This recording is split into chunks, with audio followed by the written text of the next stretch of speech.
जब लग गुरु मिले ना साचा तब लग गुरु करो 10 5 গুৰু কি সলনি কৰিব পাৰি গুৰু সলনি কৰিলে পাপ লাগে নেকি আধ্যাত্মিকতাৰ এই ক্ষেত্ৰত সত্য গুৰু কোন হয় শ্ৰীমদ ভাগৱত গীতাত বৰ্ণনা কৰা তত্ত্বদৰ্শী সন্ত কোন হয় এই সকলো প্ৰশ্নৰ উত্তৰ জানিবৰ কাৰণে নিশ্চয় শুনক জগতগুৰু তত্ত্বদৰ্শী সন্ত ৰামপাল দেৱ মহাৰাজৰ মংগল প্ৰবচন ইবাদহি মানে ইবাদত মানে পূজা ইবাদহি মানে পূজাৰ যোগ্য তেওঁ কবিৰ পৰমাত্মাই ৯৮ নম্বৰ আয়ত আগলৈ চাব ইয়াত তেওঁলোকে যি অৰ্থ প্ৰকাশ কৰিছে সেয়া পঢ়িম যে হে পৈগম্বৰ সেই জীৱিতজনৰ ওপৰত আস্থা ৰাখা যাক জীৱিত মহাত্মাৰ ৰূপত তুমি পাইছিলা যাৰ কেতিয়াও মৃত্যু নহয় তেওঁ বাস্তৱত অবিনাশী আৰু প্ৰশংসাৰে তেওঁৰ গুণানুকীৰ্তন কৰি থাকা আৰু নিজৰ সন্তানক পাপৰ পৰা অৰ্থাৎ তেওঁ নিজৰ ভক্তসকলৰ পাপক নাশ কৰি দিয়ে ইয়াত এওঁলোকে কবিৰৰ অৰ্থ বেছি কৰি দিছে কাফি ডাঙৰ কোৱা গভীৰ কোৱা বহুত কোৱা যি নোকোৱা জ্ঞাত অৰ্থাৎ জানে নাশ কৰি দিয়ে আৰু এই 59ত 59টো আচৰিতে কৰি দিছে আৰু এই কবিৰ নামৰ আল্লাহ তেওঁই হয় যিয়ে আকাশ মাটি আৰু যিয়েই হওক সেইবোৰৰ মাজত আছে সকলোকে 6 দিনত উৎপন্ন কৰিলে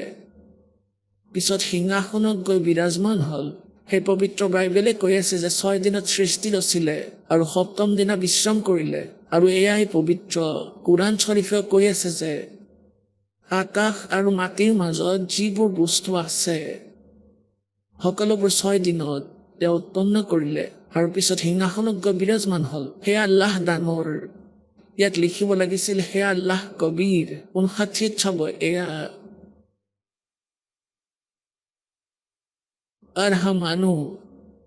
আৰহামানু আচল ফচল বিহি খবিৰন এতিয়া এই খবিৰানৰ অৰ্থও তেওঁলোকে ডাঙৰ কৰি দিছে হে আল্লাহ ডাঙৰ হে আল্লাহ কবিৰ ইয়াত লিখিব লাগিছিলে হে আল্লাহ কবিৰ হয় এয়া চাওক এতিয়া ইয়ালৈ আহোঁ 60 তেওঁ আকাশ মাটি আৰু যিবোৰ তাৰ মাজত আছে সকলোবোৰ 6 দিনত উৎপন্ন কৰিলে তাৰপিছত সিংহাসনত গৈ বিৰাজমান হ'ল তেওঁ আল্লাহ কবিৰ লিখিব লাগিছিল তেওঁ আল্লাহ কবিৰ হয় তেওঁলোকে আল্লাহ ডাঙৰ কৰি দিলে তেওঁ আল্লাহু আকবৰ হয় ইয়াত কৈছে তেওঁ আল্লাহু আকবৰ হয় কবিৰ ডাঙৰ ৰেহমান হয় দয়ালু হয় গতিকে তাৰ খবৰ এতিয়া ইয়াত স্পষ্ট হৈ গৈছে পবিত্ৰ কুৰাণ শৰীফৰ জ্ঞান দিওঁতা আল্লাহ যিসকল মুছলমান ধৰ্মাৱলম্বীয়ে তেওঁক আল্লাহ বুলি মানে আৰু পৈগম্বৰ হজৰত মহম্মদেও তেওঁক আল্লাহ বুলি মানে তেওঁই কৈছে যে সেই কবিৰ নামৰ পৰমাত্মাৰ যিয়ে 6 দিনত সৃষ্টি ৰচনা কৰি 7ম দিনা সিংহাসনত গৈ বহিল গতিকে তাৰ খবৰ কোনো জনাজনক তত্ত্বদৰ্শী সন্তক জ্ঞানীজনক গৈ সোধক পবিত্ৰ কুৰাণ শৰীফৰ জ্ঞানদাতা আল্লাহেও পৰমাত্মাৰ জ্ঞানৰ সৈতে অপৰিচিত ইতি সিদ্ধান্ত এতিয়া পুণ্যাত্মাসকল এই দুয়োটা ধৰ্মৰ ইছাই ধৰ্ম আৰু মুছলমান ধৰ্মৰ পবিত্ৰ সৎগ্ৰন্থই একলগ হৈ এয়া স্পষ্ট কৰিছে যে সেই পৰমাত্মা সুশৰীৰে আছে নৰাকাৰ হয় সুশৰীৰে আছে আৰু তেওঁৰ নাম কবিৰ তেওঁ সাকাৰ তেন্তে প্ৰভু নিৰাকাৰ বেচোন কেনেকৈ হ'ল এয়া লোক বেদ আছিল দন্ত কথা আছিল আমি শাস্ত্ৰৰ জ্ঞান বাদ দি মনে সজা কথাবোৰ প্ৰচলিত কৰি আছিলো আৰু ইয়াতে আশ্ৰিত আছিলো এতিয়া আমি আহোঁ পবিত্ৰ হিন্দু ধৰ্মৰ সৎগ্ৰন্থলৈ পবিত্ৰ হিন্দু ধৰ্মৰ সৎগ্ৰন্থ বুলি মনা হয় পবিত্ৰ 4 বেদ আৰু পবিত্ৰ শ্ৰীমদ ভাগৱত গীতা পবিত্ৰ 18 পুৰাণ ইয়াত সকলোতকৈ শ্ৰেষ্ঠ পবিত্ৰ বেদ আৰু পবিত্ৰ গীতাকেই মনা হয় বাকী যিবোৰ জ্ঞান আছে পবিত্ৰ পুৰাণৰ ইয়াত খেলি মেলি আছে কৰবাততো ব্ৰহ্মই কৈছে আৰু কোনোবা ঋষিয়ে নিজৰ অনুভৱ পুৰাণত লিখি থৈছে। তেওঁৰ নিজৰো বিধান আছে। গতিকে এনেকৈ যে পবিত্ৰ বেদৰ জ্ঞান আছে, সেয়া পূৰ্ণ পৰমাত্মাই ব্ৰহ্মক দিছিলে। তেওঁ অন্তঃকৰণত ফিট কৰি দিছিলে। সেয়া একেবাৰে পিয়ৰ হয়, একেবাৰে স্পষ্ট জ্ঞান। শ্ৰীমদ ভাগৱত গীতাৰ ভিতৰত গীতাৰ জ্ঞানদাতা যি আছে তেওঁ সেয়াই। কিন্তু তেওঁ ইয়াতে কিছু নিজৰ মত ভৰাই দিছে। কিন্তু বেদৰ জ্ঞানো তাক সমাৱেশ কৰিছে। গতিকে আমি আমাৰ পবিত্ৰ বেদত চাব লাগিব যে পৰমাত্মাক কেনেকুৱা, আৰু আজিলৈকে যিমান ঋষি মহৰ্ষি হৈছে সকলোৱে এয়াই কয় যে আমি বেদৰ জ্ঞাতা, আমি বেদ পঢ়িছোঁ, আৰু বেদত পৰমাত্মা নিৰাকাৰ বুলি লিখা আছে। কিন্তু বেদত পৰমাত্মা সাকাৰ বুলি লিখা আছে, মনুষ্য সদৃশ বুলি আছে। নৰাকাৰ বুলি লিখা আছে, মনুষ্য তুল্য লিখা আছে। আৰু তেওঁক শৰীৰ বুলি কৈছে। এতিয়া আপোনালোকক দেখুৱাওঁ কিছু বিচাৰ। পুণ্যাত্মাসকল, এতিয়ালৈকে আমাক ঋষি মহৰ্ষি, নকলি ঋষি মহৰ্ষি মণ্ডলেশ্বৰে মূৰ্খ বনাই ৰাখিছিল।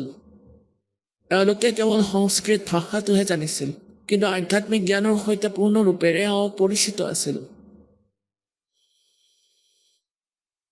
আৰু কাৰণটো কি? আমি কিয় মূৰ্খ হৈ থাকিলো? কাৰণ আমাৰ পূৰ্বজসকল সংস্কৃত ভাষাৰ লগত অপৰিচিত আছিল। তেওঁলোক অশিক্ষিত আছিল, আৰু শিক্ষা গ্ৰহণ কৰাৰ অধিকাৰ কেৱল এটা বৰ্গৰহে আছিল। এটা বৰ্ণ নাছিল, ব্ৰাহ্মণ বৰ্ণৰ। এতিয়া তেওঁলোকে যেনেদৰে জ্ঞান বুজিলে বেদসমূহ পঢ়ি, আৰু তেওঁলোকে তেনেকৈ নিজৰ অনুভৱ লগত মিলাই আমাৰ পূৰ্বজসকলক ক'লে, আৰু তেওঁলোকে এয়াই ফাইনেল বুলি মানিলে যে পৰমাত্মা নিৰাকাৰ। আৰু এই ব্ৰাহ্মণসকলে, এই পণ্ডিত ঋষিসকলে বেদ বুজি নাপালে। কাৰণ তেওঁলোকে কিয় নুবুজিলে? কাৰণ তেওঁলোকে সেই তত্ত্বদৰ্শী সন্তক নাপালে, যি গীতাৰ অধ্যায় নম্বৰ 4 শ্লোক নম্বৰ 34 যাৰ পৰা জ্ঞান জানিবলৈ কৈছিলে যে সেই পৰমাত্মাৰ জ্ঞান তেওঁ ক'ব পাৰিব।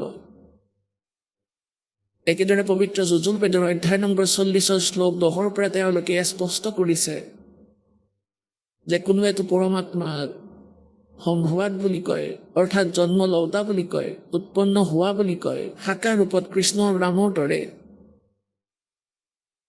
উদাহৰণস্বৰূপে। আৰু কোনোৱে তেওঁক নিৰাকাৰ বুলি কয়, যে জন্ম নলয়েই। পৰমাত্মা সাকাৰ হয়, নিৰাকাৰ হয়, এই জ্ঞানো সেয়াও তত্ত্বদৰ্শী সন্তই ক'ব। তেওঁৰ পৰা শুনা। তাৰপিছত কৈছে যে 10 পৰা 13লৈকে 11, 12, 13তে স্পষ্ট কৰিছে যে কোনোবাই যাৰ অক্ষৰ জ্ঞান আছে, কোনো এটা ভাষা বিশেষৰ তেওঁক বিদ্বান বুলি ক'বলৈ ধৰে, আৰু যাৰ জ্ঞান নাই, অক্ষৰ জ্ঞান নাই, তেওঁক অবিদ্বান বুলি কয়। বিদ্বান আৰু অবিদ্বানৰ পৰিভাষাও সেই তত্ত্বদৰ্শী সন্তই ক'ব। তেওঁৰ পৰা শুনা। আজি এই দাস সেই তত্ত্বদৰ্শী সন্ত, যি পৰমাত্মাৰ দয়াৰে এই জ্ঞানৰ সৈতে পৰিচিত হৈছে, আৰু এই দাসে ক'ব যে বিদ্বান কাক কয়। বিদ্বান কবিৰ পৰমেশ্বৰ আছিল। বিদ্বান পৰমেশ্বৰ, পৰম পূজ্য পৰমেশ্বৰ কবিৰ দেৱ আছিল, যাক শিপিনী আৰু ধানক বুলি এজন কবি বুলি কয়। তেওঁৰ হিষ্ট্ৰী চিট বন্ধ কৰি থৈছিল, আৰু তেওঁক ৰিজেক্ট কৰি ৰাখি দিছিল যে তেওঁ অশিক্ষিত আছিল। নহয়, তেওঁ সকলো বেদৰ জ্ঞাতা আছিল, সকলো সদগ্ৰন্থৰে জ্ঞাতা, সমগ্ৰ ব্ৰহ্মাণ্ডৰ ৰচয়িতা আছিল। তেওঁ তত্ত্বদৰ্শী সন্ত আছিল, তেওঁ মহাবিদ্বান আছিল। এটা অক্ষৰ জ্ঞান থাকিলে, এটা ভাষা বিশেষভাৱে জানিলে কোনো বিদ্বান হ'ব নোৱাৰে। কোনো যদি সংস্কৃত ভাষাত জ্ঞাতা আৰু যদি ইংলিছ নাজানে, তেন্তে তেওঁ ইংলিছত অবিদ্বান। গতিকে এই বিদ্বান আৰু অবিদ্বানৰ পৰিভাষা এটা অক্ষৰ জ্ঞান নোহোৱাৰ বাবে, এটা অক্ষৰ জ্ঞান হোৱাৰ বাবে বা নোহোৱাৰ বাবে স্পষ্ট নহয়। এতিয়া আপোনালোকক ইয়াত কলিযুগৰ নকলি মহৰ্ষি দয়ানন্দদেৱৰ বিষয়ে অলপ জ্ঞান দিওঁ। বৰ গভীৰ প্ৰচলিত, এওঁৰ মহিমা বহুত গাইছিলে ইয়াত। কোনো ব্যক্তিৰ সন্মুখত তেওঁৰ নাম লৈ যদি কৈ দিয়ে যে মহৰ্ষি দয়ানন্দৰ এনেকুৱা বেদৰ জ্ঞান নাই, তেতিয়া সাধাৰণ মানুহে ক'ব যে নহয়, তেওঁতো বিদ্বান, এজন মহাত্মা আছিল, সংস্কৃতৰ বৰ ভাল জ্ঞাতা আছিল, সংস্কৃতৰ জ্ঞাতা হ'ব পাৰে, কিন্তু এওঁৰ বেদৰ ক খৰ বিষয়েও জ্ঞান নাছিল। এতিয়া এওঁৰ আকৌ আজি কিছু বিৱৰণ কৰোঁ, কাৰণ যেতিয়ালৈকে আমি এই নখলীসকলক গভীৰভাৱে নুবুজিম তেন্তে সঁচাজনক আমি কেনেকৈ চিনিম। এতিয়া এওঁলোকৰে গ্ৰন্থত লিখা আছে, পুণ্যাত্মাসকল যি দাসৰ জ্ঞান আছে লিখি কিতাপ বনাই দিলে। আপোনালোকে যদি এয়া পঢ়ে তেন্তে মোৰ জ্ঞান বুজি পাব যে মই কিমান বিদ্বান আছিলোঁ বা অবিদ্বান আছিলোঁ, কাৰণ মোৰ যিমান জ্ঞান আছিলে মই সেই সকলোবোৰ এই পুস্তকত লিখি দিছিলোঁ। গতিকে সেই পুস্তক পঢ়া মানে মোকেই বুজা, কাৰণ মই মোৰ সকলো জ্ঞান তাত ভৰাই দিছোঁ। এই প্ৰকাৰে আৰু এখন সত্যাৰ্থ প্ৰকাশ নামৰ গ্ৰন্থ মহৰ্ষি দয়ানন্দদেৱৰ দ্বাৰা ৰচিত হ'ল। এতিয়া এই মহৰ্ষি দয়ানন্দদেৱ বাৰু নাই, কিন্তু তেওঁৰ ভিতৰত যি ভাৱনা আছিল, যি তেওঁ অনুভৱ কৰিছিল নিজৰ জীৱনত, এই সত্যাৰ্থ প্ৰকাশ নামৰ পুস্তকত ভৰাই দিলে। আজি আমি এইখন পঢ়ি এইটো অনুমান কৰিব পাৰিম যে তেওঁ কিমান বেদৰ জ্ঞাতা আছিল আৰু তেওঁৰ অনুভৱ কেনেকুৱা আছিল। চাব এই সত্যাৰ্থ প্ৰকাশ, এয়া হ'ল সত্যাৰ্থ প্ৰকাশ।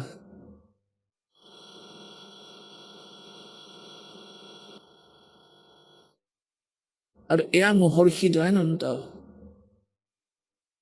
এতিয়া চাব, তেওঁৰ ছবিখনলৈ চাই মানুহ এওঁৰ বাবে মৰি যাব পাৰে।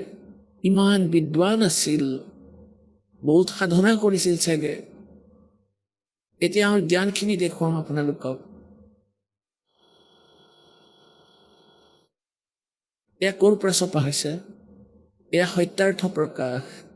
इसके विषय में क्या लिखा कि वेद आदि विविध सद शास्त्र प्रमाणई संबंध, অৰ্থাৎ বেদ আদি বিবিধ সত্য শাস্ত্ৰৰ প্ৰমাণৰ সৈতে ইয়াৰ ৰচনা কৰা হৈছে।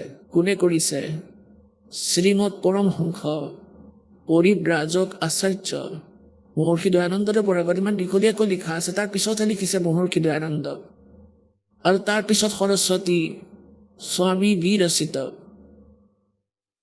এতিয়া তেওঁৰ আদি নাম ইমান দীঘলকৈ লিখিছে, শ্ৰীমদ পৰমহংস পৰিব্ৰাজক আচাৰ্য মহৰ্ষি দয়ানন্দ সৰস্বতী স্বামী বিৰচিত। এয়া স্বামীদেৱৰ দ্বাৰা লিখা গৈছে, এই পুস্তক ৰচনা হৈছে। আৰু প্ৰকাশক বৈদিক এটি মণ্ডল দয়ানন্দ মঠ দীনানগৰ পঞ্জাৱ। আৰু এয়া ছপাকৰ পৰা হৈছে, আচাৰ্য প্ৰিণ্টিং প্ৰেছ দয়ানন্দ মঠ গোহানা মাৰ্গ ৰোহতক, ইয়াৰ পৰা ছপা হৈছে। এতিয়া ইয়াৰ ৭ নম্বৰ সমুল্লাসলৈ আপোনালোকক লৈ যাওঁ। এয়া হ'ল ৭ম সমুল্লাস, অৰ্থাৎ ৭ নম্বৰ সমুল্লাস। সত্যাৰ্থ প্ৰকাশ, পৃষ্ঠা ১৫৪। এই প্ৰকাশনৰ ১৫৪ পৃষ্ঠাত কোনোৱে প্ৰশ্ন কৰিছে যে প্ৰশ্ন, ঈশ্বৰ সাকাৰ নে নিৰাকাৰ? উত্তৰ, স্বামী দয়ানন্দদেৱৰ যে নিৰাকাৰ। আৰু ১৫৫ পৃষ্ঠাত তেওঁ স্বয়ং এয়া স্বীকাৰ কৰিছে যে সাকাৰ বুলিও কৈছে। কোনোৱে প্ৰশ্ন কৰিছে স্বামী দয়ানন্দদেৱক পৰমেশ্বৰৰ স্তুতি প্ৰাৰ্থনা আৰু উপাসনা কৰিব লাগে নে নালাগে? স্বামী দয়ানন্দদেৱে কৈছে কৰিব লাগে। তেতিয়া প্ৰশ্নকৰ্তাই আকৌ সুধিছে যে স্তুতি আদি কৰিলে ঈশ্বৰে নিজৰ নিয়ম এৰি স্তুতি প্ৰাৰ্থনা কৰোঁতাজনক পাপৰ পৰা মুক্ত কৰাই দিবনে? অৰ্থাৎ যদি কোনোবাই ভগৱানৰ সাধনা ভক্তি কৰে তেতিয়া কি তেওঁ পাপ নাশ কৰি দিবনে? স্বামীদেৱে কৈছে যে নহয়, সাধনা উপাসনাৰ দ্বাৰা পাপ নাশ নহয়। তেতিয়া প্ৰশ্নকৰ্তাই সুধিছে যে তেন্তে স্তুতি প্ৰাৰ্থনা কিয় কৰিব লাগে যদি ভগৱানে পাপেই নাশ কৰিব নোৱাৰে? কাৰণ পাপ কৰ্মৰ পৰা দুখ প্ৰাপ্ত হয়, আৰু দুখ নিবাৰণ ভগৱানে কৰিব নোৱাৰে, কাৰণ পাপ নাশ কৰিব নোৱাৰে। তেন্তে ভগৱানৰ ভক্তিৰ কি আৱশ্যকতা? এতিয়া স্বামীদেৱে তাৰ উত্তৰত কৈছে সেয়া কৰাৰ ফল অন্যই হয়। প্ৰশ্নকৰ্তাই সুধিছে তেন্তে সেয়া কি ফল? স্বামী দয়ানন্দদেৱৰ উত্তৰ চাব এতিয়া। স্তুতিৰে ঈশ্বৰৰ প্ৰতি প্ৰীতি, তেওঁৰ গুণ কৰ্ম স্বভাৱেৰে নিজৰ গুণ কৰ্ম স্বভাৱ শুধৰিব, প্ৰাৰ্থনাৰে নিৰভিমানতা উৎসাহ আৰু সহায় প্ৰাপ্ত হয়। উপাসনাৰে পৰব্ৰহ্মক লগ পায় আৰু তেওঁৰ সৈতে সাক্ষাৎকাৰ হয়। আৰু নিৰাকাৰজনৰ সৈতে সাক্ষাৎকাৰ কেনেকৈ হ'ব আৰু সেই নিৰাকাৰজনক লগ কেনেকৈ পোৱা যাব? ইয়াত স্বয়ং কৈছে যে তেওঁৰ সৈতে সাক্ষাৎকাৰ হৈ যায় উপাসনাৰে আৰু পাপ নাশ নহয়।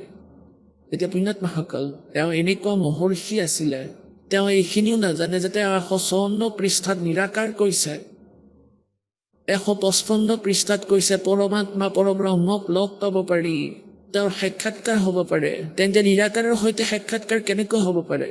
তত্ত্বজ্ঞানহীন প্ৰাণীয়েহে এনেকুৱা অনৰ্থক কথা ক'ব পাৰে, যাৰ কোনো আধাৰ নাথাকে।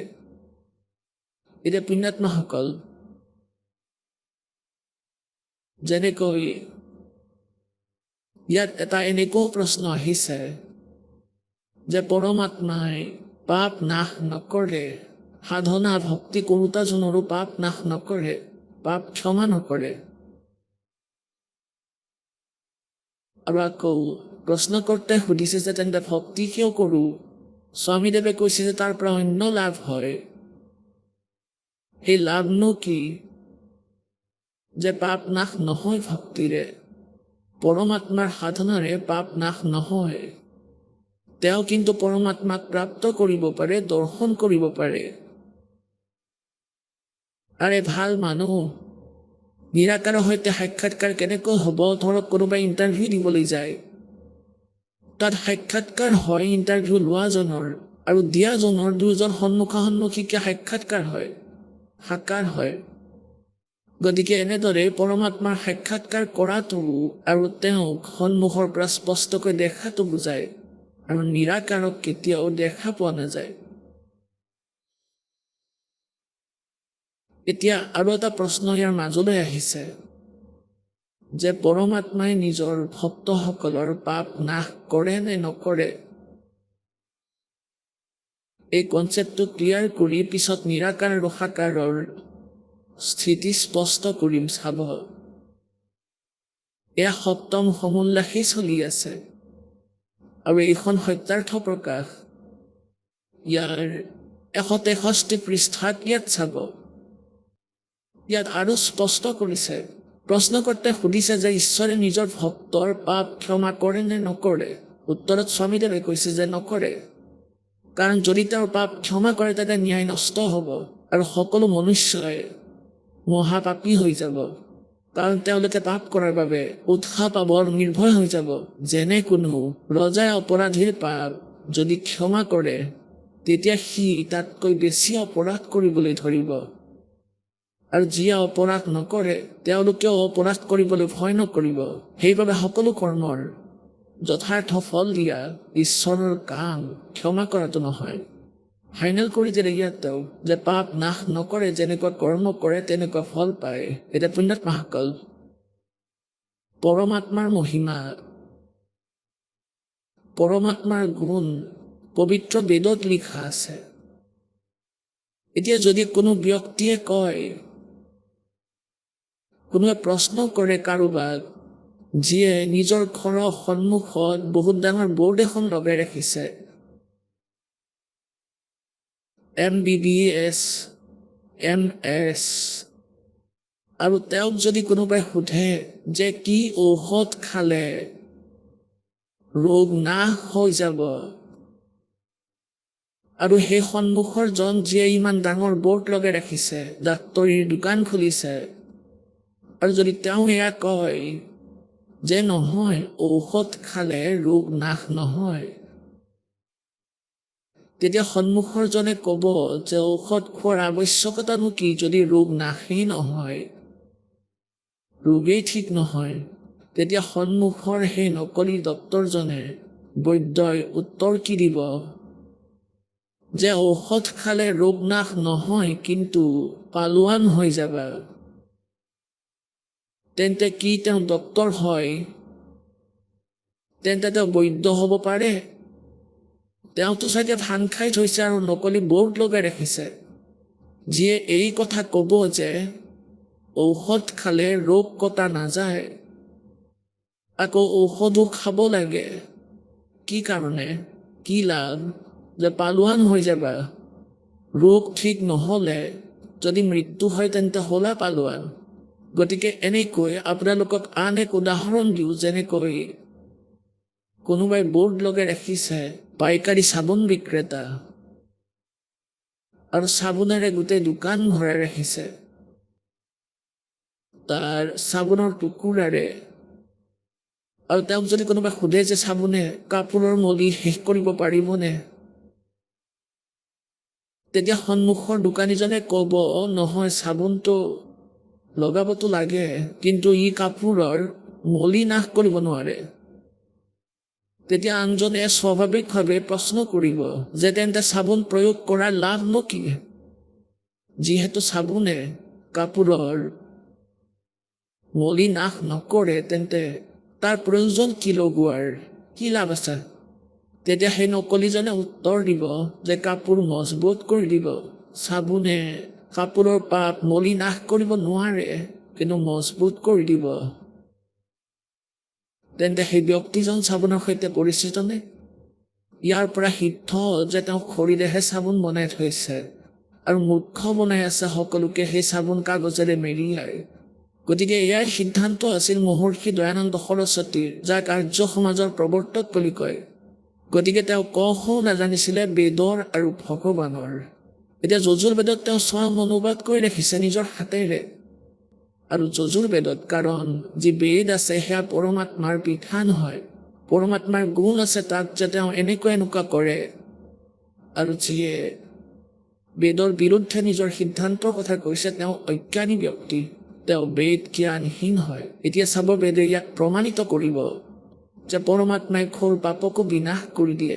এয়া চাব, এয়া মহৰ্ষি দয়ানন্দ সৰস্বতীৰ দ্বাৰাই অনুবাদিত হয়।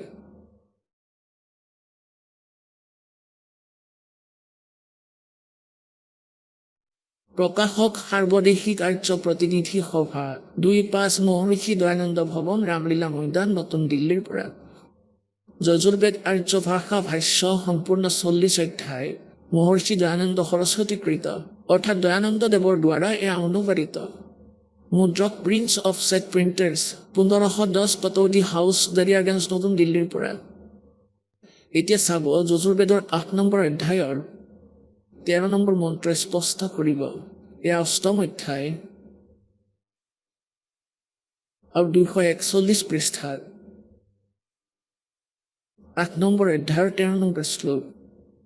ইয়াত কি লিখা আছে যে দেৱ কৰ্তস্য এনেছে এবেদনমসি, মনুষ্য কৰ্তস্য এনেছে এবেদনমসি, পিতৃ কৰ্তস্য এনেছে এবেদনমসি, আত্ম কৰ্তস্য এনেছে এবেদনমসি, অনস্য ঘোৰ অনিশ্চয় মানে অপৰাধতকৈ অপৰাধ, অৰ্থাৎ ঘোৰ পাপ আবেদনম। এতিয়া আপোনালোকক এয়া দেখুৱাও, ২৪২ পৃষ্ঠাত এওঁই অনুবাদ কৰা। এয়া ২৪২ পৃষ্ঠাত, সেই সকলোৰে উপকাৰ কৰোতা মিত্ৰ আপুনি। এতিয়া ইয়াত তেওঁ মিত্ৰ শব্দ প্ৰয়োগ কৰিছে, কিন্তু পৰমেশ্বৰ নিলিখিলে, কাৰণ এওঁ জানিছিল বেদ পঢ়োতাজনে মোক সম্পূৰ্ণ বিশ্বাস কৰিব, আৰু মই ইয়াত যদি লিখি দিওঁ মিত্ৰ বুলি, তেন্তে তেওঁলোকে ভাবিব যে মিত্ৰৰ বিষয়ে লিখা হৈছে, ভগৱানৰ বিষয়ে নহয়। গতিকে এনেকৈ পঢ়ি আগবাঢ়ি যাব। আপুনি দান দিওঁতা সকলৰ অপৰাধ হওক, এবেজনম এনেশ্য মানে অপৰাধ হওক, এবেজনম মানে বিনাশ কৰোতা, অচি মানে হয়, মনুষ্য কৰ্তস্য সাধাৰণ মানুহে কৰা, এনেশ্য মানে অপৰাধ হওক, এবেজনম মানে বিনাশ কৰোতা হয়, পিতৃ কৰ্তস্য পিতাৰ দ্বাৰা কৰা, এনেশ্য মানে অপৰাধ। এয়া অপৰাধে লিখিব লাগিছিল, বিৰোধ আচৰণ লিখিছে। ভালদৰে হৰণ কৰোতা, নাশ কৰোতা হয়। নিজৰ দ্বাৰা কৰা এনেশ্য মানে পাপ, এনেশ্য কওক, এনেশ্বৰ অৰ্থ পাপ কওক, এনেশ্য মানে অপৰাধ কওক, এনেশ্য মানে অপৰাধ বা পাপ এটা শব্দই হয়। এনেশ্য মানে পাপক দূৰ কৰোতা, এবেজনম মানে নাশ কৰোতা, এবেজনম বিনাশ কৰোতা এবেজনন মানে বিনাশ কৰোতা হয় এনিশ্চ অৰ্থাৎ অধৰ্মৰো অধৰ্মৰ মানে ঘোৰ পাপ এবেজনন মানে নাশ কৰোতা হোৱা এতিয়া মই জানি বুজি যিকোনো ধৰণৰ অধৰ্ম আচৰণ কৰোঁ বা অজানিতে যিবোৰ কাম কৰোঁ সেই সকলোবোৰ এনিশ্চ মানে অপৰাধ পাপ দুষ্ট আচৰণ নহয় পাপ আপুনি এবেজনন মানে নাশ কৰোতা হয় এতিয়া ইয়াত মিত্ৰ শব্দ লিখিছে ইয়াত পৰমাত্মা লিখা নাই জীৱক মূৰ্খ বনাবলৈ এতিয়া চাওক এওঁলোকৰে শব্দত এতিয়া এই মহৰ্ষি দয়ানন্দদেৱে সত্যাৰ্থ প্ৰকাশৰ প্ৰথম উল্লাসত ভগৱানৰ নামৰ মহিমা ব্যাখ্যা কৰিছে বিৱৰণ দিছে তাতে আপোনালোকক দেখুৱাওঁ যে মিত্ৰ মানে পৰমাত্মা এয়া চাওক এওঁৰে শব্দত ইয়াৰ প্ৰথম সমুল্লাস আৰু পৃষ্ঠা নম্বৰ 18 সত্যাৰ্থ প্ৰকাশ পৃষ্ঠা নম্বৰ 18 ইয়াত চাব এওঁৰে বিচাৰত মহৰ্ষি দয়ানন্দদেৱে লিখিছে যিয়ে সকলোকে স্নেহ কৰে সকলোকে প্ৰীতি কৰাৰ যোগ্য হয় তেওঁ হ'ল পৰমেশ্বৰ সকলোৰে সঁচা মিত্ৰ হয় সেইবাবে পৰমেশ্বৰৰ নাম মিত্ৰ হয় গতিকে য'ত তেওঁলোকে মিত্ৰ শব্দ লিখিছে তাত আমি ক'ম যে হে পৰমেশ্বৰ আপুনি এয়া একেবাৰে চিধা কথা এতিয়া মিত্ৰ মানে ইয়াত তেওঁ লিখিছে হে সকলোৰে উপকাৰ কৰোতা মিত্ৰ আপুনি যজুৰ্বেদৰ 8 নম্বৰ অধ্যায়ৰ 13 নম্বৰ মন্ত্ৰত অনুবাদত খেলিমেলি কৰাৰ চেষ্টা কৰিছিল যাতে পঢ়োতাজনে এনেকৈ ভাবিব যে এওঁতো মিত্ৰৰ বিষয়ে লিখিছে ভগৱানৰ বিষয়ে নহয় এনেকৈ আমাৰ লগত যেনেকৈ মোৰ আৰু এই আৰ্য সমাজৰ আচাৰ্যসকলৰ মাজত 2004 চনৰ পৰাই বাদ বিবাদ চলি আছিল বাতৰি কাকতত বিজ্ঞাপনৰ মাধ্যমেৰে মই লিখিছিলোঁ তেওঁলোকে উত্তৰ দিছিল যদি দাসে লিখিছিল যে মহৰ্ষি দয়ানন্দদেৱৰ বেদৰ একেবাৰে জ্ঞান নাই তেওঁ কয় যে পাপ নাশ কৰিব নোৱাৰে সপ্তম সন্মূলকত লিখিছে যে ভগৱানৰ সাধনাৰে পাপ নাশ হ'ব নোৱাৰে য'ত আকৌ যজুৰ্বেদৰ অধ্যায় নম্বৰ 8 শ্লোক নম্বৰ 13 স্পষ্টকৈ লিখা আছে যে ভগৱানে ঘোৰ পাপকো নাশ কৰে তাতে তেওঁলোকে উত্তৰ দিলে যে ৰামপালে মিছা কৈছে যজুৰ্বেদ অধ্যায় নম্বৰ 8 শ্লোক নম্বৰ 13 অনুবাদত মহৰ্ষি দয়ানন্দদেৱে মিত্ৰৰ বিষয়ে লিখিছে পৰমেশ্বৰৰ বিষয়ে নহয় অৰ্থাৎ জনতাক মূৰ্খ বনোৱাটোৱে তেওঁৰ উদ্দেশ্য কিন্তু তেওঁ পাহৰি গৈছিল যে এতিয়া আজিৰ দৰে 150 বছৰ পুৰণা সেই ভাৰত নহয় এতিয়া আমি স্বয়ং শিক্ষিত পৰমাত্মা আমাক দয়া কৰিছে প্ৰত্যেক ভাৰতবাসী আজি অক্ষৰ জ্ঞানযুক্ত এতিয়া যি ধৰণে তেওঁ এই অনুবাদ কৰিছে আৰু এওঁলোকে যি কৰিব নোৱাৰিলে সেয়া এই দাসে কৰিব আৰু কৈও আছে কাৰণ সূক্ষ্ম বেদত সেয়া আগতেই লিখা আছিল পৰমাত্মাৰ বাণী এতিয়া চাওক এয়া যজুৰ্বেদৰ 8 নম্বৰ অধ্যায়ৰ 13 নম্বৰ শ্লোক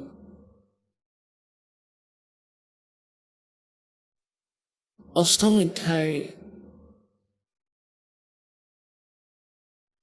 আৰু এয়া আমি পঢ়িলোঁ 13 নম্বৰ শ্লোক মন্ত্ৰ ইয়াতেই তেওঁ অনুবাদ কৰিছিলে স্বামীদেৱে গতিকে ইয়াত লিখিলে হে সকলোৰে উপকাৰ কৰোতা মিত্ৰ আপুনি আমি ইয়াত লিখিম হে সকলোৰে উপকাৰ কৰোতা পৰমেশ্বৰ আপুনি দান দিওঁতাজনৰ এনিশ্চ মানে অপৰাধৰ পাপৰ বিনাশ কৰোতা হয়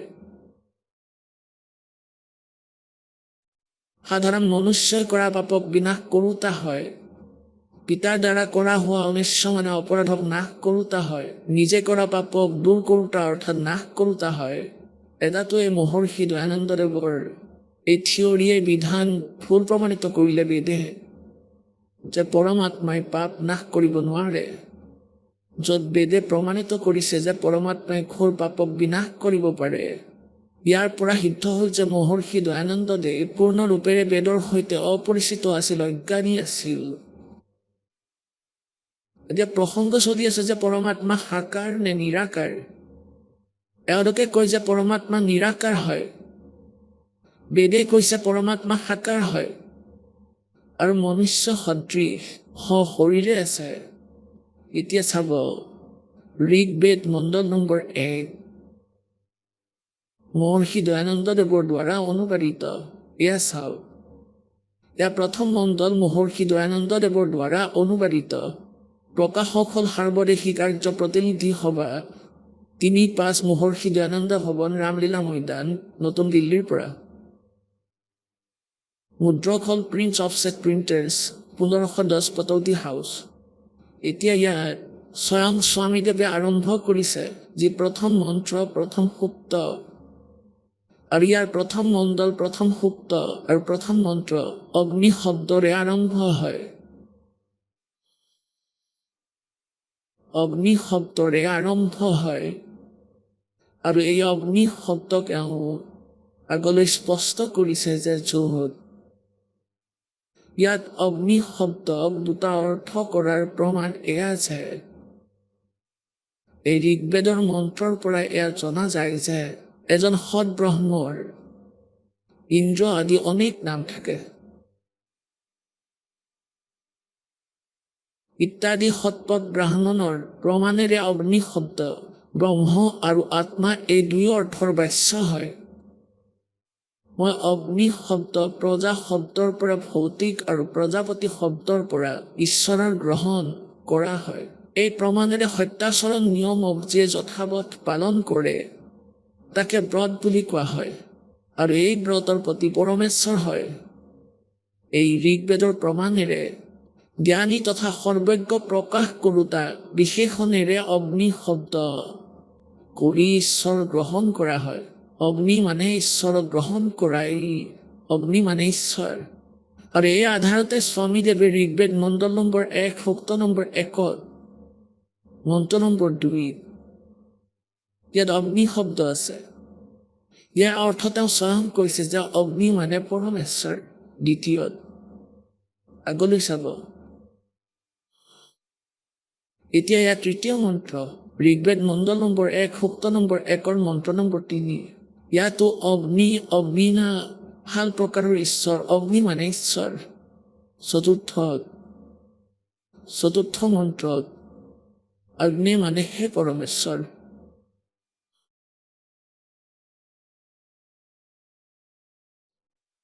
আৰু পঞ্চমত অগ্নি শব্দটো নাই, ষষ্ঠত চাব। ষষ্ঠত অগ্নি মানে হে পৰমেশ্বৰ।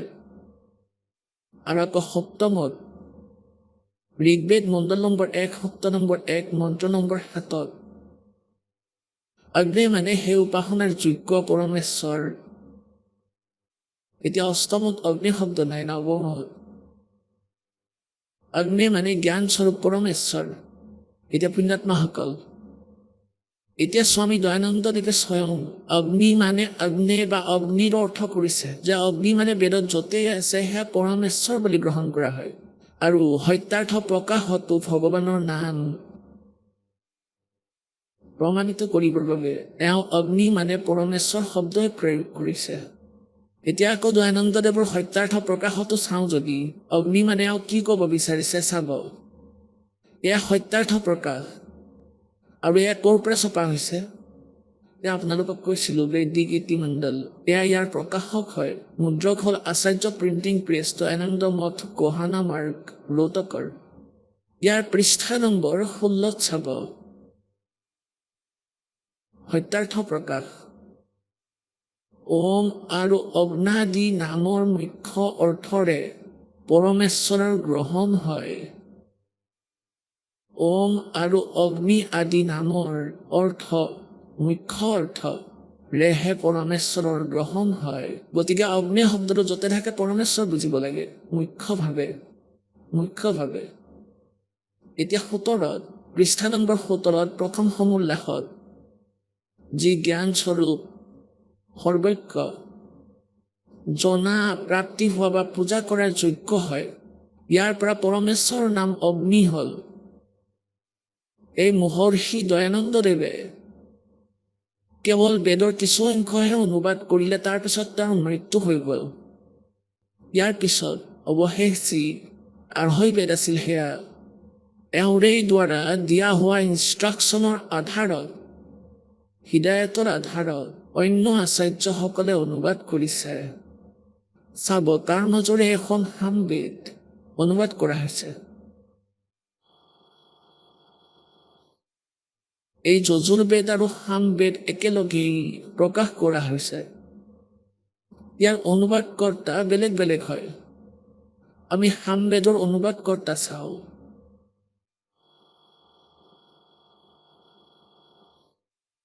এয়া ক'ৰ পৰা প্ৰকাশিত এয়া চাব। প্ৰধান কাৰ্যালয় দয়ানন্দ সংস্থান বেদ মন্দিৰ, মহাত্মা বেদ ভিক্ষু, সেৱা আশ্ৰম, মুখমেলপুৰ, দিল্লী, দূৰভাষ ইমানিমান। প্ৰকাশক হ'ল পণ্ডিতা ৰাকেশ ৰাণী, অধ্যক্ষ দয়ানন্দ সংস্থান, 2286 আৰ্য সমাজ মাৰ্গ, কৰলবাগ, নতুন দিল্লীৰ পৰা। এতিয়া ইয়াৰ অনুবাদকৰ্তাই কিমান ধুনীয়াকৈ অনুবাদ কৰিছে, স্পষ্ট কৰিছে। এয়া চাব সামবেদ, ইয়াৰ পৰা আৰম্ভ হৈছে। সামবেদ ভাষা ভাষ্যম, ইয়াৰ প্ৰথম অধ্যায় আৰু ইয়াৰ চাওক মন্ত্ৰ। ইয়াৰ প্ৰথম মন্ত্ৰ অগ্নি মানে হে ঈশ্বৰ, দ্বিতীয় মন্ত্ৰত অগ্নি মানে হে পৰমেশ্বৰ, আৰু তৃতীয় মন্ত্ৰত অগ্নি মানে ঈশ্বৰক, অৰ্থাৎ অগ্নি মানে ঈশ্বৰ, আৰু চতুৰ্থ মন্ত্ৰত অগ্নি মানে পৰমেশ্বৰ, পঞ্চম মন্ত্ৰত অগ্নি মানে হে ঈশ্বৰ, আৰু ষষ্ঠ মন্ত্ৰত অগ্নি মানে হে ঈশ্বৰ, আৰু সপ্তম মন্ত্ৰত অগ্নি মানে হে পৰমেশ্বৰ। য'তে অগ্নি শব্দ আছে, আৰু অষ্টমত অগ্নি মানে হে ঈশ্বৰ, আৰু নৱমত অগ্নি মানে হে পৰমেশ্বৰ। য'তে হওক দহতো অগ্নি মানে হে পৰমেশ্বৰ, য'তে আপুনি চাই অগ্নি মানে হে পৰমেশ্বৰ, অগ্নি মানে হে পৰমেশ্বৰ। ঠিক আছে, এতিয়া আমি আহোঁ নিজৰ কামৰ কথালৈ।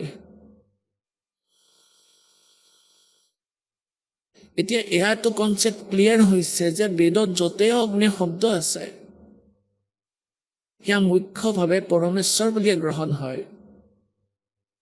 এতিয়া মহৰ্ষি দয়ানন্দদেৱে নিজৰ বিধান, নিজৰ অনুভৱ, নিজৰ বিবেচনাত, সেই অজ্ঞান বিবেচনাত যে পৰমাত্মা নিৰাকাৰ, য'ত তেওঁ বেদৰ নাম লিখি দিলে যে মই বেদ পঢ়িছোঁ, আৰু বেদত ক'তো পৰমাত্মা সাকাৰ বুলি লিখা নাই। সত্যাৰ্থ প্ৰকাশৰ ৰচনাৰ সময়ত তেওঁ কৈছিল যে মই বেদৰ আধাৰত সহজ কৰি বেদক বুজি ইয়াৰ ৰচনা কৰিছোঁ। সত্যাৰ্থ প্ৰকাশৰ ইয়াত যি লিখা আছে সেয়া বেদতো আছে যে পৰমাত্মা নিৰাকাৰ। এতিয়া বেদে কি কৈছে যে পৰমাত্মা শৰীৰ, এয়া চাব, তেওঁ মনুষ্য সদৃশ। এয়া যজুৰ্বেদ মহৰ্ষি দয়ানন্দ সৰস্বতীৰ দ্বাৰা অনুবাদিত। এয়া ক'ৰ পৰা প্ৰকাশিত? প্ৰকাশক হ'ল সাৰ্বদেশিক আৰ্য প্ৰতিনিধি সভা, 25 মহৰ্ষি দয়ানন্দ ভৱন, ৰামলীলা ময়দান, নতুন দিল্লীৰ পৰা। যজুৰ্বেদ আৰ্য ভাষা ভাষ্য, অৰ্থাৎ সম্পূৰ্ণ 40 অধ্যায় মহৰ্ষি দয়ানন্দ সৰস্বতীৰ দ্বাৰা এয়া অনুবাদিত। মহৰ্ষি দয়ানন্দ ইয়াৰ ৰাইটাৰ নহয়, বেদৰ কেৱল অনুবাদকহে। যেনেকৈ গীতাৰ অনুবাদক বহুত আছে। মুদ্ৰক হ'ল প্ৰিন্স অফছেট প্ৰিণ্টাৰ্ছ, 1510 পতৌদিহাজ, দাৰিয়াগঞ্জ, নতুন দিল্লীৰ পৰা। এতিয়া চাব পঞ্চম অধ্যায়ৰ প্ৰথম মন্ত্ৰ। এয়া হ'ল পঞ্চম অধ্যায়। এই পঞ্চম অধ্যায় আৰম্ভ হৈছে ইয়াৰ প্ৰথম মন্ত্ৰত। এই প্ৰথম মন্ত্ৰত লিখা আছে বিষ্ণৱে তৱা সৌম্যস্য তনুৰাশি। দুবাৰকৈ লিখা আছে তনু মানে শৰীৰ। তেওঁতো ইয়াতে অনুবাদ ভুলকৈ কৰি দিলে। নিজৰ অজ্ঞান অনুভৱ ওপৰত ৰাখিবৰ বাবে বেদৰ অৰ্থবোৰ অনৰ্থক কৰি দিলে। কি অনৰ্থক কৰিলে স্বামীয়ে? হে মনুষ্যসকল, তোমালোকৰ দৰেই মই যি হবি। অগ্নি মানে বিজুলী প্ৰসিদ্ধ ৰূপ, অগ্নিৰ শৰীৰৰ সমান হয়। কওকচোন, ইয়াৰ কিবা অৰ্থ হ'ল জানো? গোটেই জীৱনটো পঢ়িলেও ইয়াৰ ভাৱাৰ্থই বুজি নাপাব যে ক'বলৈ কি বিচাৰিছে ইয়াত। কাৰণ এওঁ পৰমাত্মাক নিৰাকাৰ সিদ্ধ কৰি ৰাখিছিল নিজৰ অজ্ঞান চিন্তাৰে। এতিয়া বেদে কৈছে অগ্নেয় তনুৰাচি বিষ্ণৱে তোৱা সমস্যা তনুৰাচি। তনু মানে শৰীৰ, অগ্নেয় মানে পৰমেশ্বৰ। হে পৰমেশ্বৰ, আপোনাৰ শৰীৰ আছে। আছি মানে আছে, তনু মানে শৰীৰ। ইয়াত স্পষ্টকৈ লিখা আছে তনু মানে শৰীৰ, আছি মানে আছে। অগ্নেয় মানে যদি আমি লিখি দিওঁ ইয়াত পৰমেশ্বৰ, যাৰ বাস্তৱিক অৰ্থ হয় অগ্নেয় তনুৰাচি। পৰমেশ্বৰ শৰীৰে আছে। আৰু ইয়াত চাওঁ বিষ্ণুৱে তোৱা সমস্যা তনুৰাচি। বিষ্ণুৱে মানে সকলোৰে ধাৰণ পোষণ কৰিবলৈ গীতাৰ অধ্যায় নম্বৰ 15 শ্লোক নম্বৰ 17 লিখা আছে उत्तम पुरुषत्व में परमात्मा की तीव्रते ये लोग धर्माविषय विवर्ती अब ईश्वरे তেওঁ সকলোৰে ধাৰণ পোষণ কৰোঁতা পৰম অক্ষৰ ব্ৰহ্ম যি পৰমেশ্বৰ হয়, সেই পৰমেশ্বৰ তেওঁ সকলোৰে ধাৰণ পোষণ কৰিবলৈ তেওঁ সমস্যা মানে অমৰ পুৰুষৰ। তনু মানে শৰীৰ, আছি মানে আছে, তোৱা মানে সেই। বিষ্ণুৱে মানে সকলোৰে ধাৰণ পোষণ কৰিবলৈ তোৱা মানে সেই, সমস্যা মানে অমৰ পুৰুষৰ। তনু মানে শৰীৰ, আছি মানে আছে, সেই অমৰ পুৰুষৰ শৰীৰ আছে। পুণ্যাত্মাসকল, য'তেই এইবোৰ যাক মহৰ্ষি বুলি কোৱা হয়, নকলি ডুপ্লিকেট, যাৰ জ্ঞানেই নাছিলে এই বেদৰ, এওঁলোকে এই বেদৰ অৰ্থবোৰ অনৰ্থক কৰি দিছে। ইয়াৰ আৰু এটা প্ৰমাণ আপোনালোকক দেখুৱাওঁ। প্ৰথম অধ্যায়ৰ 15 নম্বৰ মন্ত্ৰ, তাত চাওক তেওঁলোকে কি খেলি মেলি কৰি থৈছে অনুবাদত। এই দয়ানন্দ দেৱে চাব,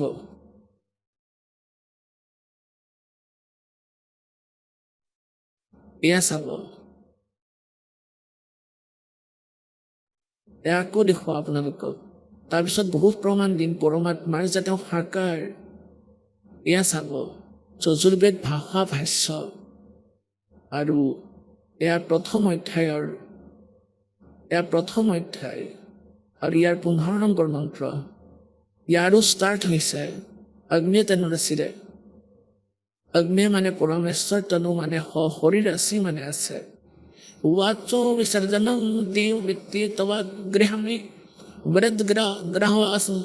এতিয়া ইয়াৰ অনুবাদ কি কৰি থৈছে আৰু পঢ়িলে দেখিবা कि अग्नि तनुरसी वाचो विसर्जनम এই শব্দবোৰৰ অৰ্থ প্ৰকাশিত নকৰিলে। ইয়াত অগ্নি তনুৰাচিৰ অনুবাদ কতোৱেই নাই। ইয়াত যি হাইলাইট কৰা আছে ইয়াত সংস্কৃতত আছে, ইয়াত কতো অগ্নি শব্দটো নাই। আৰু তনুৰাচিও নাই, ইয়াত কতোৱে অগ্নি শব্দটো নাই বা অগ্নি তনুৰাচি কতোৱেই নাই। অৰ্থই নুলিয়ালে, কাৰণ সত্যতা সন্মুখলৈ আহিব বুলি ভাবিলে। আগলৈ আকৌ দুবাৰকৈ লিখা দেখা পালে, সেইবাবে উলট পালট কৰিবলগীয়া হ'ল।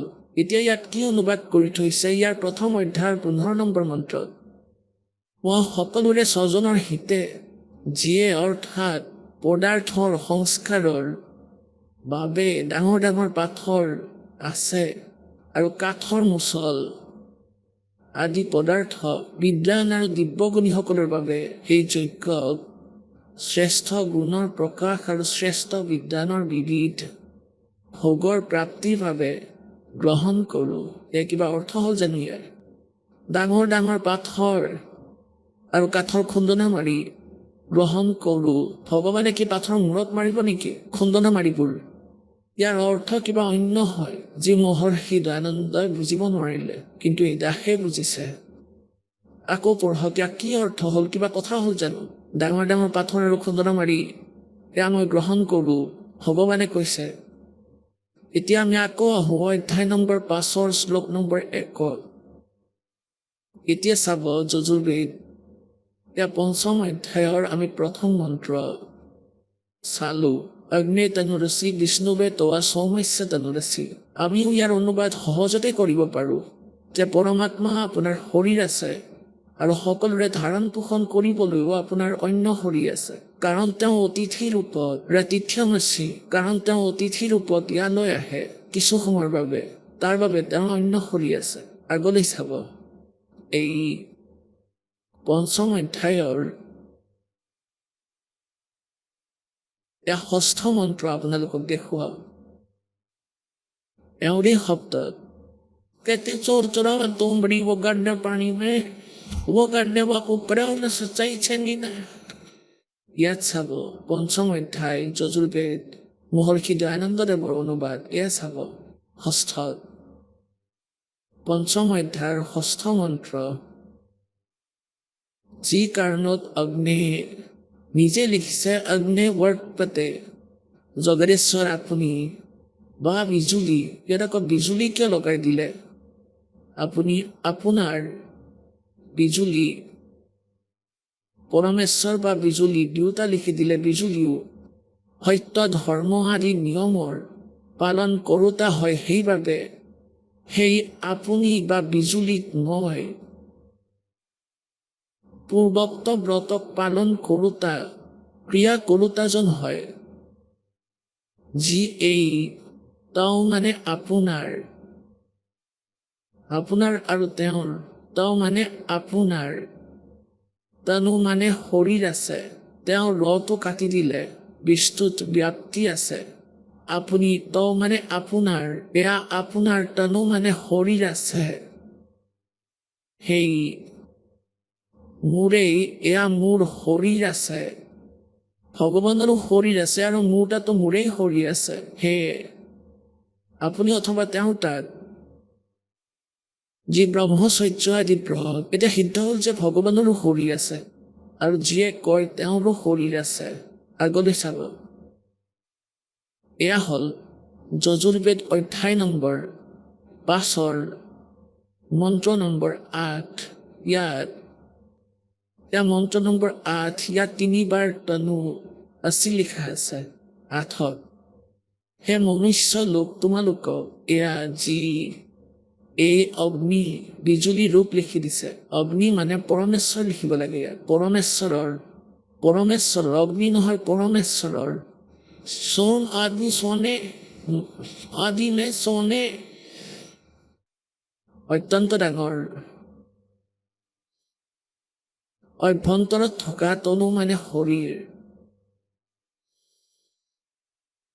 হে মনুষ্য লোকসকল তোমালোকক এই পৰমেশ্বৰৰ অগ্নিৰ নহয় পৰমেশ্বৰৰ যি অত্যন্ত ডাঙৰ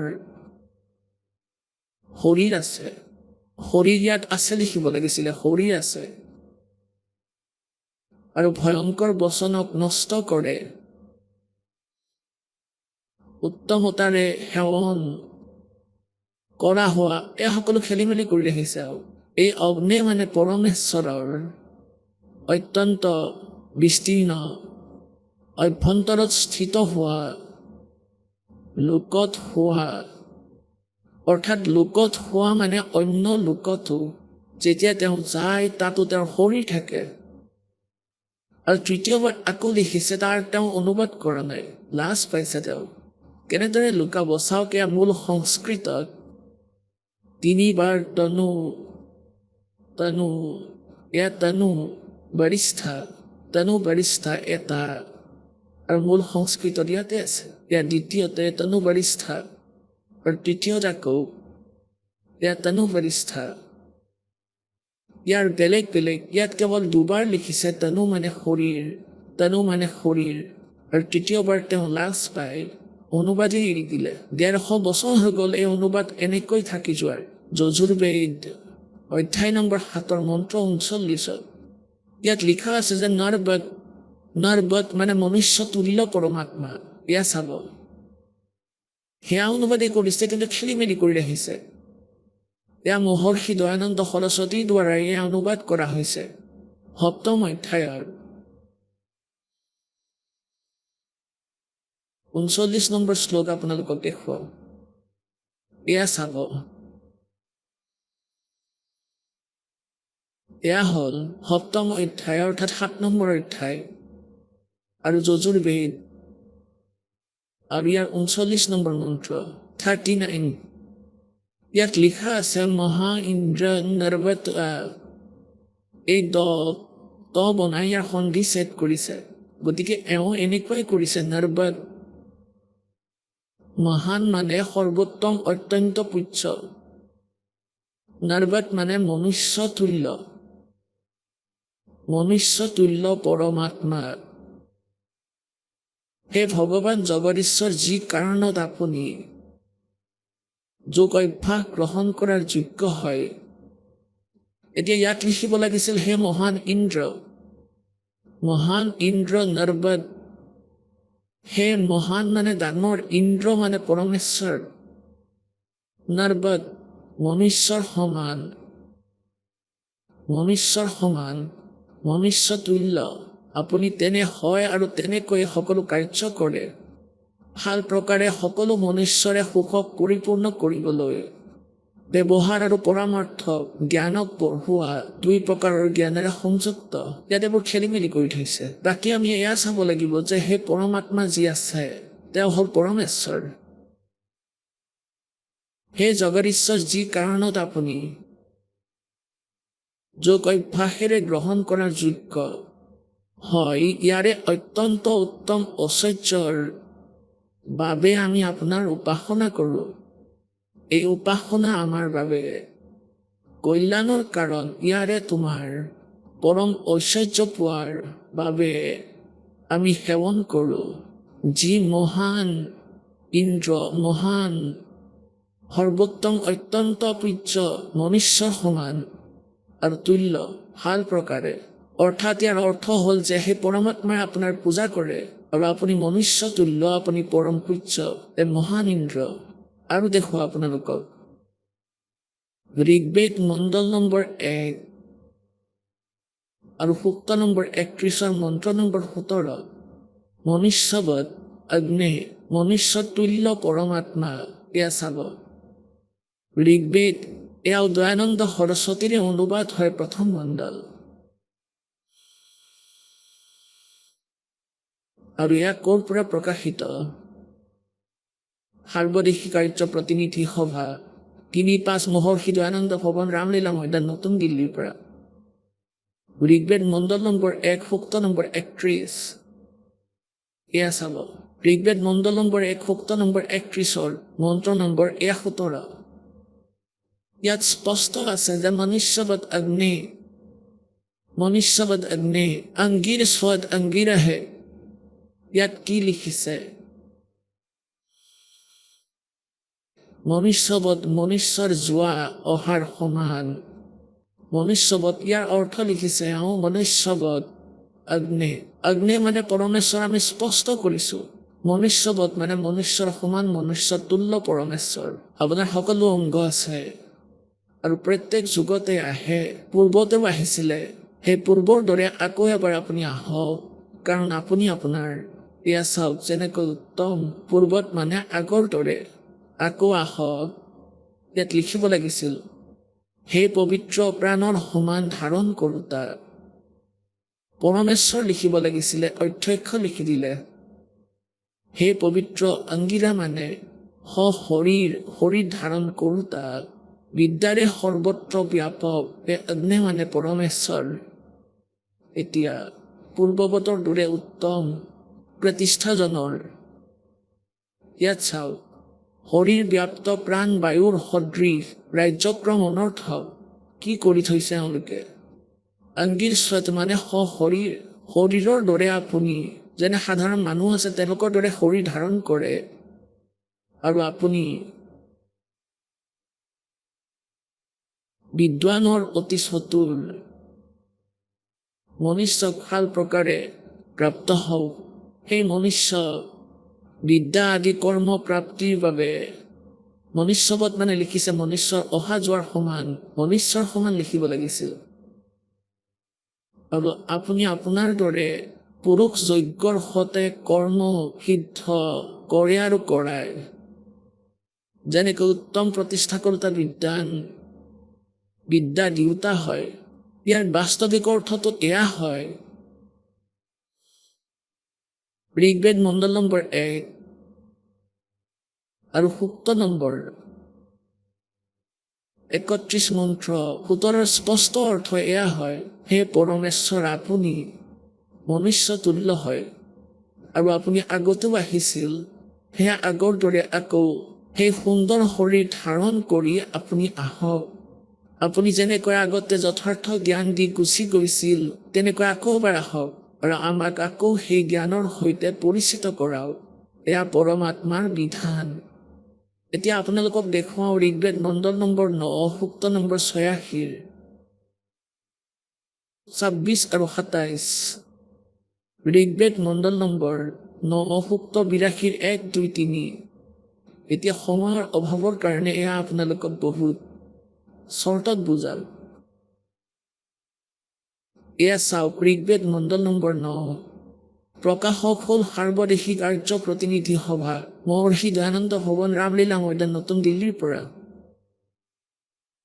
আৰু এয়া ছপাকৰ পৰা হৈছে, ইয়াৰ পৰা প্ৰিন্স অফছেট প্ৰিণ্টাৰ্ছ, মণ্ডল নম্বৰ 9 সূক্ত নম্বৰ 86। ঋগ্বেদ মণ্ডল নম্বৰ 9 সূক্ত নম্বৰ 86 আৰু মন্ত্ৰ নম্বৰ 26। যজ্ঞ কৰা য়জমানসকলৰ বাবে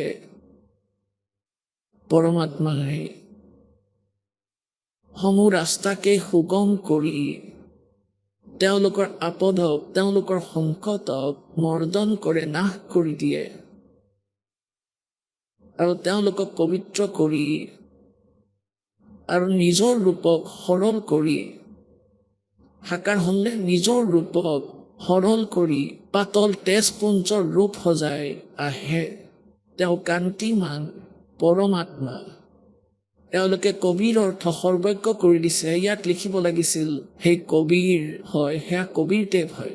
ইয়াত কবিৰ শব্দ আছে, আমি ইয়াক কবিৰ বুলি কওঁ। কবিৰ ওক আমি ব কওঁ। ইয়াৰ অৰ্থ এওঁলোকে কবি কৰি দিছে আৰু কবি বনাই ইয়াৰ অৰ্থ লিখি দিছে সৰ্বজ্ঞ। ইয়াত লিখিব লাগিছিল কবিৰ দেৱ, এওঁলোকৰে শব্দত। পুণ্যাত্মাসকল পৰমাত্মাই আপোনালোকক যি জন্ম দিছে মনুষ্যক স্ত্ৰী বা পুৰুষ ৰূপে, ধন্য আপোনালোকৰ পিতৃ মাতৃ যাৰ পৰা জন্ম হৈছে, কাৰণ আমি এতিয়া পৰমাত্মাক সহজতে চিনিব পাৰিম। আমি শিক্ষিত আৰু এই অজ্ঞানীসকলে যি অনৰ্থক কৰি থৈছে সেয়া আমি সহজতে বুজি পাম যে ইয়াত তেওঁলোকে খেলি মেলি কৰি থৈছে জানি বুজিয়ে। আৰু আজি যদি শিক্ষাৰ কিবা লাভ হৈছে, এয়া ভগৱান পোৱাৰ সহযোগ। অন্যথাই শিক্ষাৰ কোনো আৱশ্যকতাই নাই। ই বেইমান সাজি দিয়ে, আমাক এজনক আনজনৰ শত্ৰু সজাই দিছে। 24 ঘণ্টাই মনত দুখ থাকে আৰু তাক ছেট কৰাত আমাক বহুত সময় লাগিছে এতিয়া। কিন্তু এতিয়া সকলো হৈ যাব, গোটেই ছেটিং হৈ যাব, জ্ঞান হ'ব, পৰমাত্মাৰ পৰা আমাৰ লাভ হ'বলৈ ধৰিব, তেতিয়া আমি সকলো বেয়া ত্যাগ কৰিম। গতিকে শিক্ষাৰ পৰা যদি কিবা লাভ হৈছে, সেয়া হ'ল পৰমাত্মাক পোৱাৰ সহযোগ। ইয়াৰ বাবে আপোনালোকক দেখুৱাওঁ য'তেই কবি লিখিছে তাক লিখিব লাগিছিল অনুবাদ কৰ্তাই কবিৰ দেৱ, যেনেকৈ যজুৰ বেদত। এয়া চাওক, এয়া মহৰ্ষি দয়ানন্দ সৰস্বতীৰ অনুবাদ। এয়া এখন যজুৰ বেদ পুস্তক। ইয়াৰ ওপৰত ৰকাৰ আছে। ইয়াত যদি দুটা বিসৰ্গ লগাই দিয়া হয় তেতিয়াও এয়া যজু। যদি এইটো অকলে এটা শব্দ থাকে আৰু বেদ লিখা নাথাকে আৰু ইয়াৰ মহিমা যদি ক'ৰবাত হৈ আছে, তথাপিতো আমি ইয়াত যজুৰ বেদ বুলিয়ে লিখিব লাগিব। এয়া চাব মহৰ্ষি দয়ানন্দ সৰস্বতী দেৱেও এনেকুৱাই কৰিছে। প্ৰকাশক সাৰ্বদেশিক আৰ্য প্ৰতিনিধি সভা, 2-5 মহৰ্ষি দয়ানন্দ ভৱন, ৰামলীলা ময়দান, নতুন দিল্লীৰ পৰা। এয়া দয়ানন্দ সৰস্বতীৰে অনুবাদ আৰু ইয়াৰ 36 নম্বৰ অধ্যায়ৰ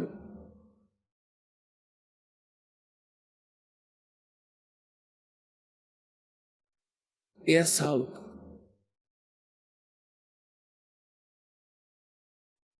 এয়া যজুৰ্বেদ ভাষা ভাষ্য আৰু এয়া হ'ল 36 অধ্যায়, 36 নম্বৰ অধ্যায়।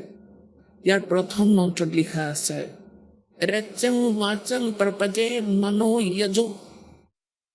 যজু লিখা আছে, যজু।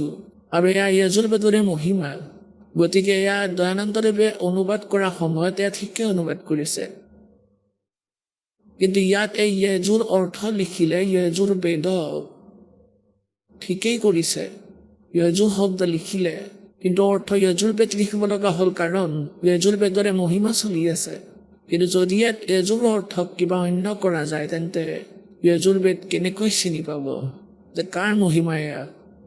ঠিক এই প্ৰকাৰে আমি এতিয়া ঋগ্বেদলৈ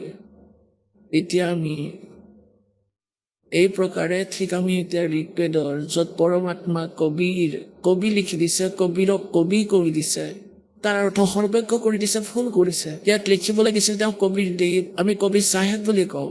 দেৱ মানে চাহেব কওক, ভগৱান কওক, আল্লাহ কওক। এয়া চাওক ঋগ্বেদ। এতিয়া আমি ঋগ্বেদলৈ আহোঁ, কাৰণ মাজতে কনচেপ্ট ক্লিয়াৰ কৰিব লাগিছিল, সেইবাবে যজুৰ্বেদ লৈছিলোঁ মাজতে। সেয়াই ইয়াৰ পৰা চপা প্ৰকাশক হ'ল। এতিয়া আমি যি পঢ়ি আছিলোঁ সেয়াই। এয়া চাব ঋগ্বেদ মণ্ডল নম্বৰ 9 সূক্ত 86 মন্ত্ৰ আমি 26 পঢ়ি আছিলোঁ। চাওক কিমান স্পষ্টকৈ আছে। এয়া কবি লিখা আছে, কবিৰ এতিয়া। আৰু ইয়াত তেওঁলোকে এনেকৈ লিখি দিছে, দুটা বিসৰ্গ লগাইছে। তথাপি ইয়াত লিখিব লাগিছিল তেওঁ কবিৰ দেৱ, কবিৰ দেৱ লিখিব লাগিছিল যেনেকৈ। ইয়াৰ ঋগ্বেদ মণ্ডল নম্বৰ 9 সূক্ত 20 ইয়াৰ মন্ত্ৰ নম্বৰ 1 ইয়াত লিখা আছে তেওঁ কবিৰ দেৱ, কবিৰ দেৱ, তেওঁ কবিৰ দেৱ। ইয়াত কবিৰ চাহেব লিখিব লাগিছিল, কবিৰ পৰমেশ্বৰ। গতিকে ইয়াত কেৱল কবিৰ লিখা আছে, কিন্তু তথাপিও কবিৰ দেৱেই লিখিব লাগিব। যজ্ঞ কৰা যজমানসকলৰ বাবে পৰমাত্মা। যজ্ঞ কৰা যজমান মানে সাধনা কৰা ভকতসকলৰ বাবে পৰমাত্মা। সকলো ৰাস্তাকেই সুগম কৰি তেওঁলোকৰ আপদবোৰ নাশ কৰে, তেওঁলোকৰ সংকটবোৰ বিনাশ কৰে, আৰু তেওঁলোকক পবিত্ৰ কৰি আৰু নিজৰ ৰূপক সৰল কৰি সেই কান্তিময় অৰ্থাৎ পৰমাত্মা কবিৰ দেৱ লিখিব লাগিছিল। তেওঁ হ'ল কবিৰ দেৱ, কবিৰ চাহেব।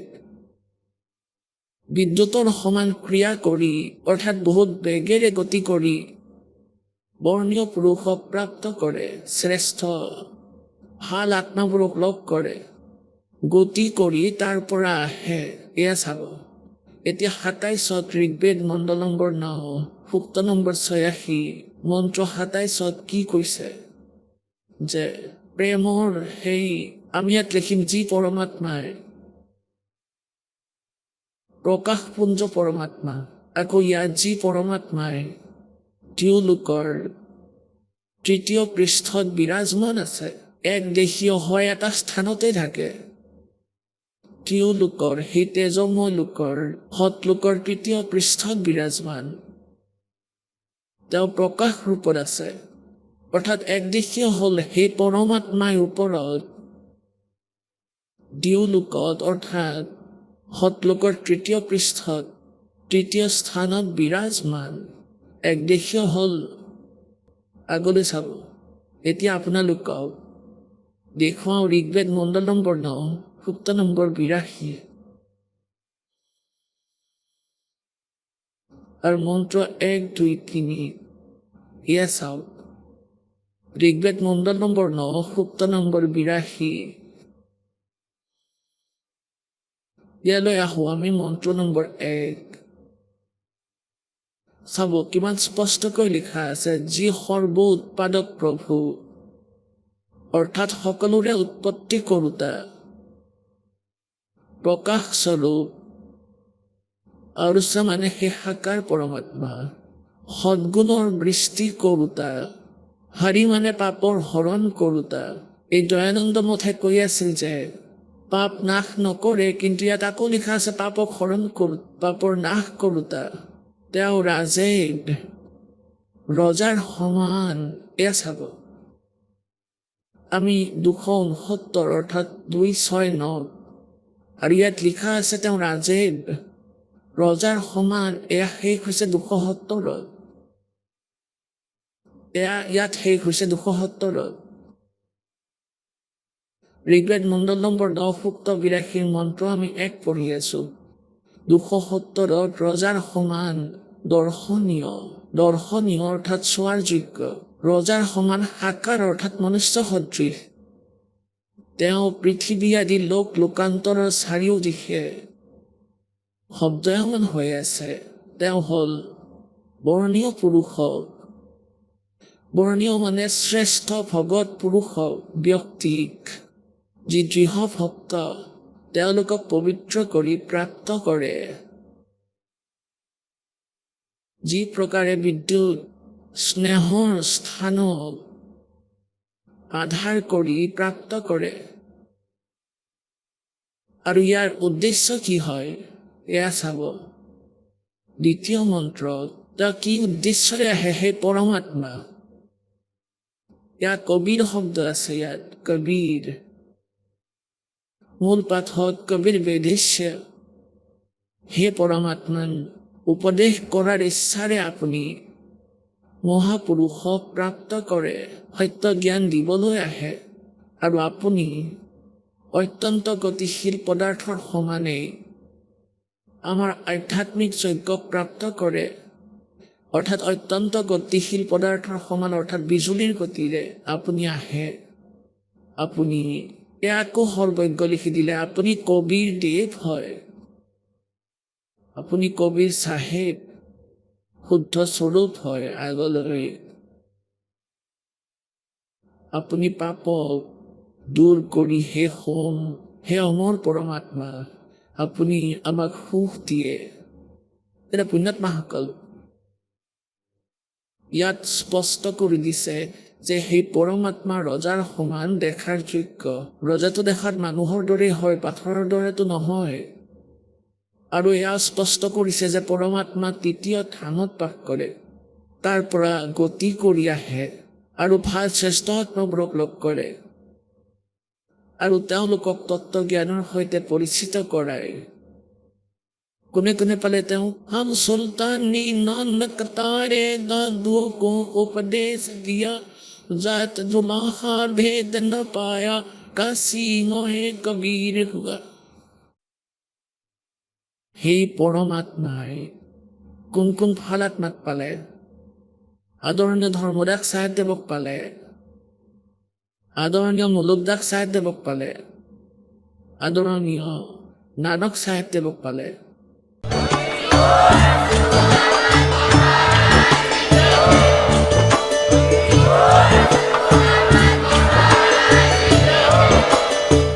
আপুনি শুনি আছিলে জগতগুৰু তত্ত্বদৰ্শী সন্ত ৰামপালদেৱ মহাৰাজৰ মংগল প্ৰবচন। অধিক জানিবৰ বাবে ভিজিট কৰক আমাৰ ৱেবছাইট www.jagatgururampalji.org। সন্ত ৰামপালদেৱ মহাৰাজৰ শুভ আশীৰ্বাদত সমগ্ৰ বিশ্বতে 500তকৈও অধিক নাম দীক্ষা কেন্দ্ৰ আছে, য'ত সন্ত ৰামপালদেৱ মহাৰাজৰ দ্বাৰা বিনামূলীয়া নাম দীক্ষা দি থকা হৈছে। আপোনাৰ নিকটৱৰ্তী নাম দীক্ষা কেন্দ্ৰৰ ঠিকনা জানিবলৈ সম্পৰ্ক কৰক 8222880541।